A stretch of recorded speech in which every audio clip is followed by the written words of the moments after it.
ایک مرتبہ حضرت ابراہیم بن ادہم رحمتہ تعالی علیہ مسجد اقصی میں 40 دن سے عبادت کر رہے تھے، لیکن آپ کو عبادت میں مزہ نہیں آ رہا تھا، آپ کو سجدوں کی لذت نہیں مل رہی تھی، آپ کا دل بے قرار اور بے چین تھا۔ تو ایک رات آپ مسجد کے ایک کونے میں عبادت میں مصروف تھے کہ آدھی رات کے وقت 40 بزرگ مسجد میں داخل ہوئے، نورانی چہرے والے۔ انہوں نے آ کر نماز ادا فرمائی اور ان میں سے ایک بزرگ بولنے لگے کہ اس مسجد میں ایک ایسا بندہ موجود ہے جس کو 40 دن سے عبادت میں مزہ نہیں آ رہا۔ تو حضرت ابراہیم بن ادہم رحمۃ اللہ تعالی علیہ ان کی یہ بات سن رہے تھے تو دوڑ کر آگے آئے، اس بزرگ کے ہاتھ چومے اور عرض کیا، حضور آپ کو کیسے پتا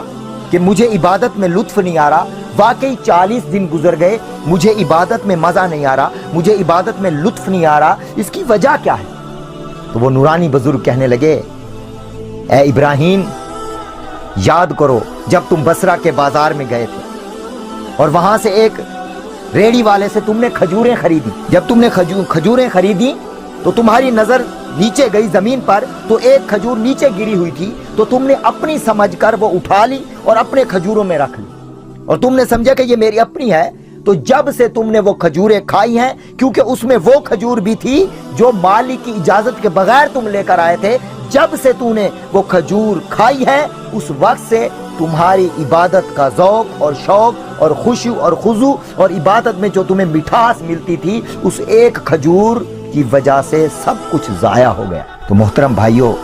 دیکھیں کہ ایک لقمہ اگر پیٹ میں چلا جائے تو عبادت کا ذوق اور شوق ختم نہیں ہوتا۔ آج ہم اپنی گریبان میں جھانکیں، آج جب ہم مسجد میں جاتے ہیں تو ہمارا دل نہیں لگتا، نماز میں خشوع اور خضوع نہیں ہوتا۔ اس کی وجہ یہ ہے کہ ہمارا جو رزق ہے اس میں کچھ ملاوٹ ہے، کی وجہ سے ہمیں نماز پڑھنے کو دل نہیں کرتا۔ نماز اگر پڑھتے ہیں تو اس میں لطف نہیں آتا، مزہ نہیں آتا، اگر پڑھ بھی لیتے ہیں تو فوراً مسجد سے باہر نکلنے کی کوشش کرتے ہیں۔ وجہ کیا ہے کہ اس طرف ہمیں توجہ دینی چاہیے محترم بھائیوں، کہ رزق حلال کی طرف توجہ دینی چاہیے کہ آیا یہ رزق جو میں کما رہا ہوں یہ کس انداز سے کما رہا ہوں۔ بعض اوقات جھوٹ بول کر ہم سودا بیچ دیتے ہیں۔ حضور علیہ الصلوۃ والسلام نے ارشاد فرمایا کہ جو قسم کھا کر کوئی سودا بیچتا ہے تو اس کا وہ بک تو جاتا ہے لیکن اس میں برکت نہیں ہے۔ تو اس لیے ہم چاہتے ہیں کہ ہمارے کاروبار میں برکت ہو، ہمارا کاروبار ترقی کرے، تو پھر دھوکہ نہ دیں، ملاوٹ سے بچیں،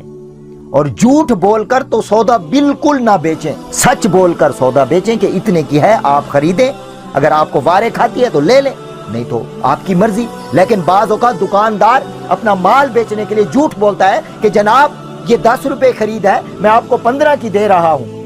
حالانکہ وہ کم پیسوں کی ہوتی ہے، 8 روپے کی خرید ہوتی ہے۔ مثال دے رہا ہوں، تو جتنے کی خرید ہے اتنے کی بتائیں یا پھر نہ بتائیں، بس کہیں کہ اتنے کی ہے، 15 کی ہے یا 12 کی ہے، لے لیں اگر آپ نے لینی ہے۔ لیکن ہم اس کو اعتماد دلانے کے لیے، اعتماد میں لانے کے لیے جھوٹ سے کام لیتے ہیں اور کہتے ہیں کہ جناب یہ میری اتنے کی خرید ہے، میری تو 10 روپے کی خرید ہے، میں 5 روپے کما رہا ہوں، حالانکہ وہ 8 کی خرید ہوتی ہے۔ تو اس طرح یہ پھر حرام ہو جاتا ہے، روزی حرام ہو جاتی ہے۔ تو اللہ تبارک و تعالی ہمیں عبادتوں کی لذت عطا فرمائے۔